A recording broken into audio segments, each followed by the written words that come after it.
Hey everyone, welcome to Our Small Footprint. My name is Nyssa, and if you're new here, we are a family of 8 who live off-grid in Australia. Today's video is a bit of an update for all my regulars.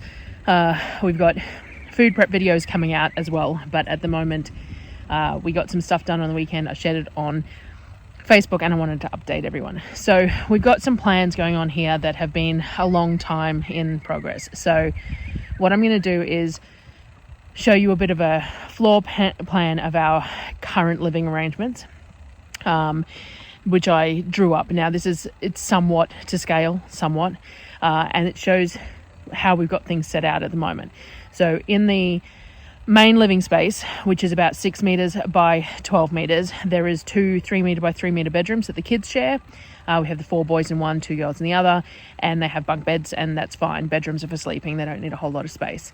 It's easy to keep everything heated because it's all nice and compact in winter, so the fireplace heats everything and that sort of thing. But it means that we've got everything crammed into that space. So our kitchen is outdoors, obviously, but our living space, within that space, the kids all have their own desktop computers.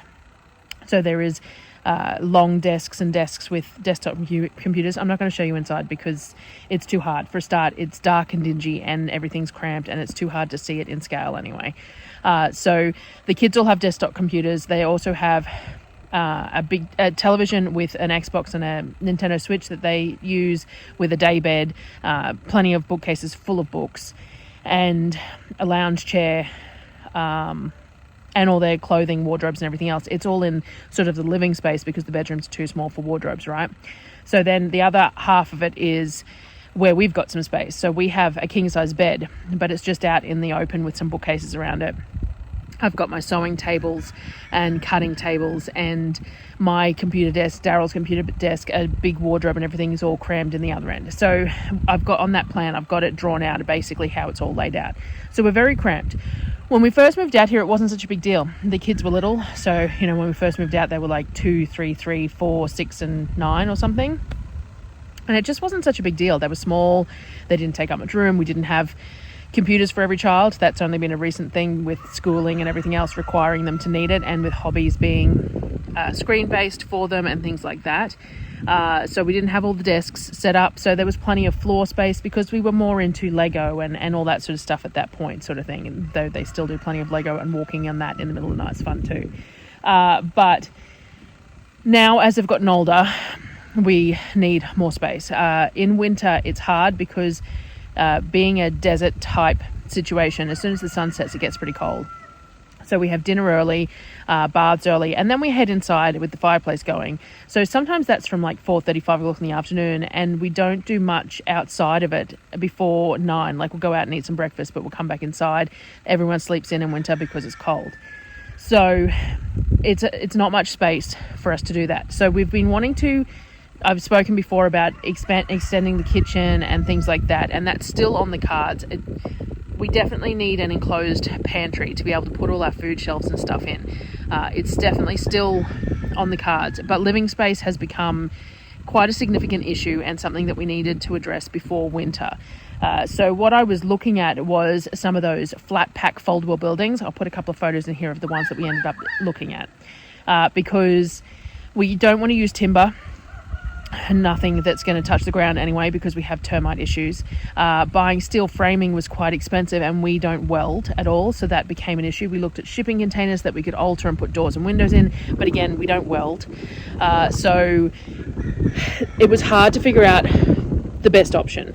I found these flat pack buildings at a really good price. They are $7,900 each for a 3-meter by 6-meter. And yes, we are going to have to borrow money to do this, which is horrible because we have just about paid off most of our debt, and I'm getting into debt again. But we don't have a great cash flow. We don't earn a huge amount of money because we don't need it, but it means that it's really hard to save for those big things.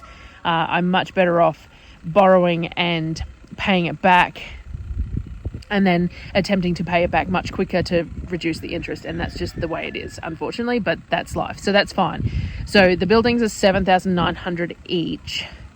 And then what we're going to do is we're going to put them at a distance. So let me turn you around and explain a little bit about what we're doing. So we're still cleaning up here. So this is the western wall of the house. So this is just bush, and this is where we just got cleared, which is what I showed on Facebook. So we got a guy in with a little 1.8 ton tipper thing, and he did a whole lot of clearing here for us because we're going to need a truck to come in through here. So one of the things about living on a homestead that is isolated and you don't have rubbish pickup and stuff is you accumulate lots of things. So this pile here is things like washing machines and ovens and the air conditioners that came with the building that don't work and things like that we've slowly gained and have no use to us. We have a guy coming to pick these up this afternoon. He does recycling, metal recycling and stuff, so he will come and collect all of those. But we do have piles of bits and pieces of material everywhere. So these bricks here are the feet for the new buildings. We've got excess roofing iron, a couple of wheelie bins that we use because we have to dump our own rubbish. There is a lot of rubbish stuff over there where that trailer is, because we will fill the trailer and take it to the tip. And that came from some of this stuff here. But other than that, we've cleared some of the trees and stuff. So we're going to have a few burn piles that need to be done when it's safe to do it. And things like this gum tree, once it dies off, we can use it as firewood. We got this pile here, which I would have preferred to have gone further back, but the Itchy's excavation is the gentleman who came and did it, and he stayed for a few hours and it was late, and that's what we got done. Unfortunately, I would have liked him to have come back over the next couple of weeks, but he's busy, so the buildings are going to be delivered before he comes back, but that's fine. So we cleared all this and evened it out a little bit. So this here is the western wall of the building. It is 12 meters long. And this, I call this wall our coat of many colours because this was one of the very first walls that we ever completed. So the building, you see where the window is, some of the building had pre-clad metal. That's the bedrooms there. But this side of the building had nothing on it. I'll put a clip in here. Actually, I'll put a clip in here of a walkthrough of the buildings when they were delivered. I only found it the other day, and it's amazing to look back on it. So this is a couple of minutes long, so I'll put that in here and then I'll come back.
All right, so that's what the buildings looked like before we did anything. That was when they were first.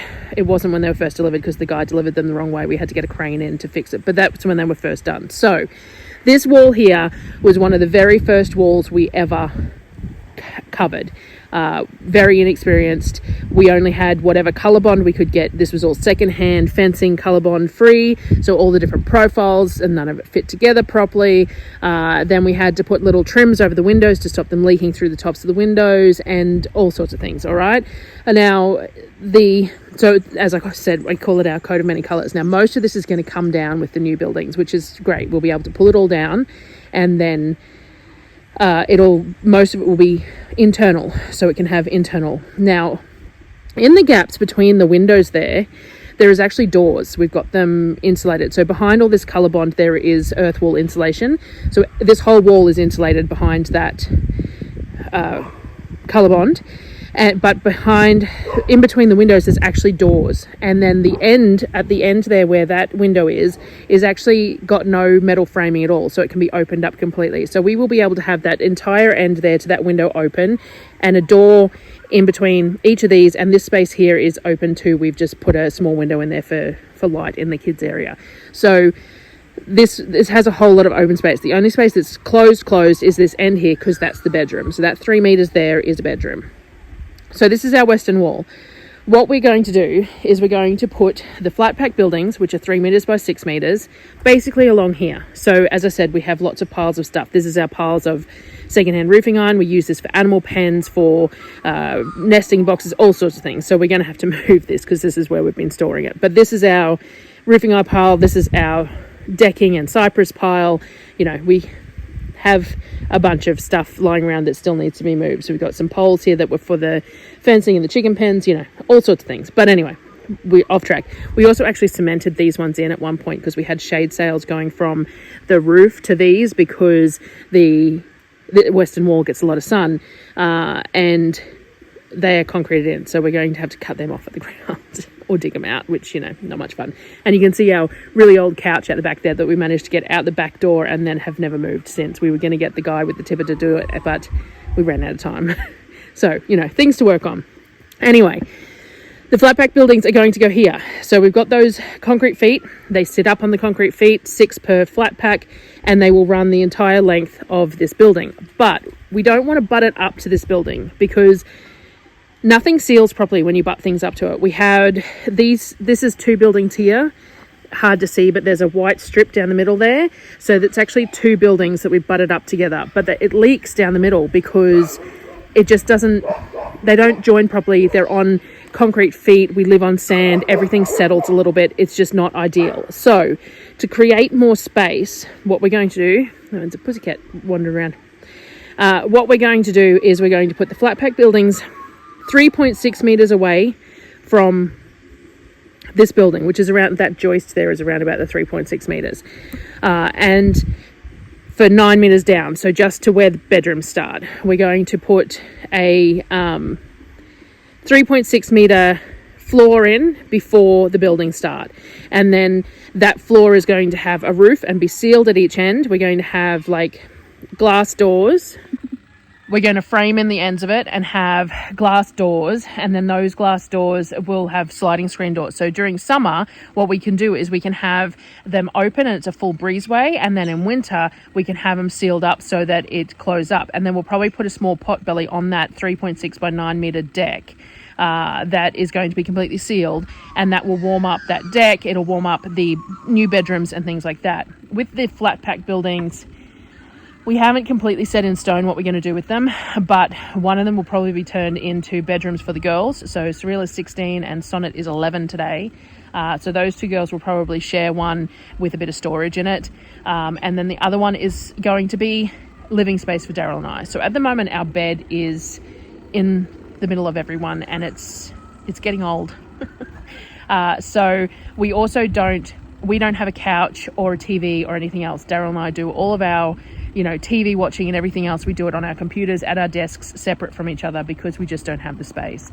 So by setting up that extra room, so it's 6 by 3, we can have our bed in it, we can have a couch, we can have a television, I can have a desk to use my laptop and like record videos and things like that. I could do audio, and Kavik is video bombing, and have that enclosed space to get some work done away from kids and things like that. That's the idea. I can get and then the space that I'm currently using where the bed is, that has my sewing tables and everything else, I can spread out so I can actually move around it. So at the moment, when I'm making mugs and I'm making cups and I'm sewing things, I have like 90 centimeters around everything. Like, you're squeezing all the way around the tables. There's not enough room to comfortably move around, and there's not enough storage for anything.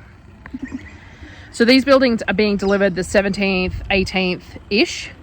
And we have a family friend coming up to help us construct them. Obviously, I'll film as much as I can of them going together and all the process and everything else. But at the moment, we're just working out the delivery of all the other things. So we use plastic tough block feet for the flooring between the buildings, because plastic, don't have to worry about termites, and we can level each foot rather than leveling the whole ground. And then but we need more joists, and we need to buy the roofing from between the current building to the new buildings as well.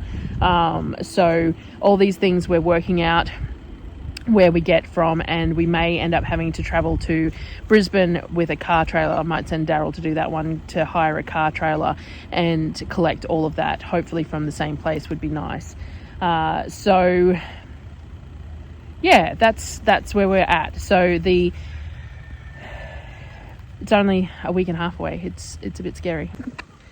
So that's what we've got going on at the moment. So that's all the preparation that we're doing, and why we got the land cleared, space here cleared, and all that sort of stuff. So hopefully it makes sense as to what we're looking to doing with the screenshot of what we've got, the screenshot of the current property and things like that. But you'll see it all happen as it goes.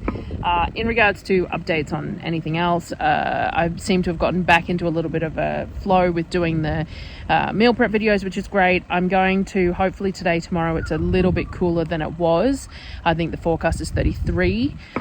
So I'll try and get all our autumn seeds started, because I still haven't done that. So I need to just fill a whole lot of seed trays with a whole lot of seeds and get them brought inside onto the seed shelf. In regards to the garden, I picked a couple of small honey nut pumpkins yesterday that were on the vine that was dead, and the zucchini plants are still doing well, but there's no fruit on them because the rats keep stealing them. Again, the pepper plants are doing really well too, but there's fresh flowers. I was thinking about putting some cloches over them in case I can get some fruit off them now, because they're flowering again, but all the fruit that was on them previously got eaten by the rats. So we have bush rats. They're not brown rats, they're bush rats. So they're sort of like little possum type creatures, really long tails, and little grey possum type critters. So they don't eat. We don't have they don't eat through plastic. They don't eat through a lot of the normal things that rats and mice eat through. They like fruit and vegetables and that sort of thing. So we're dealing with them as we go. But the thought was, I did think about for over winter what we're going to do. We need to get the irrigation finished over winter and things like that. But also what I might plan to do is try and figure out some way to make Avery mesh cloches for over the raised beds. So that will allow the pollinators in for the plants that require pollinators, and the ones that don't, and the things that we need to cover completely, like for cabbages and stuff, we can stick insect netting over the top of, because they don't need pollinating anyway. But it'll keep the rats out. That's the idea anyway, especially if it's on the inside of the raised beds, because the rats won't be able to dig under anything because there's nothing for them to dig under. So we're working on prototypes of that as well, using maybe the poly piping rather than timber, because we don't like to use timber too much and it's hard to get. Poly piping to create the frame with the Avery mesh over the top. We'll see how we go. We'll work on that, and hopefully we can, troubleshoot these issues that we've had in the garden and actually get some crops out of it, because the rats are even eating the beetroot from the ground. I got a photo here. They're eating the beetroot bulbs out of the garden, so it sucks. But yeah, other than that, the garden's not doing much, and my herbs and stuff are doing okay. We got plenty of silver beet, but nothing much else. So we're still working on that. I want to start all the autumn vegetables. Seeds are fairly inexpensive, so if things don't work, I still think it's worth giving a go, and we'll see how we go.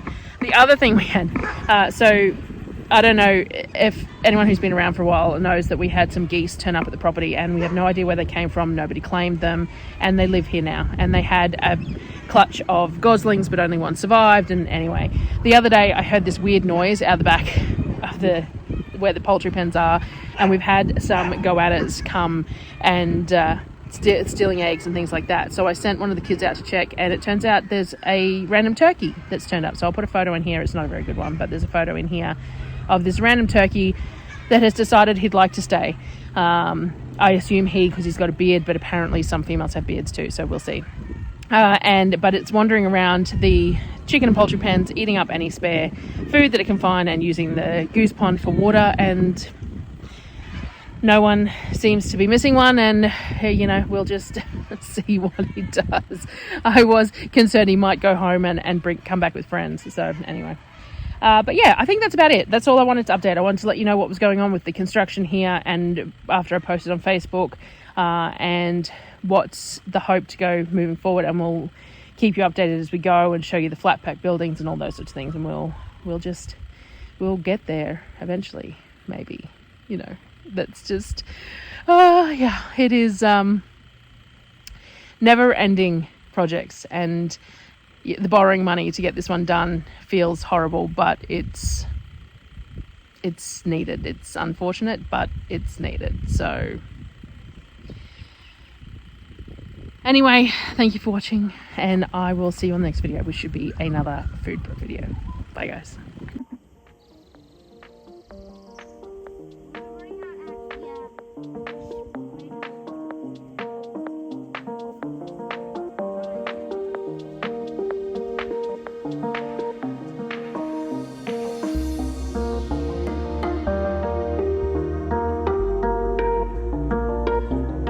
What are you doing?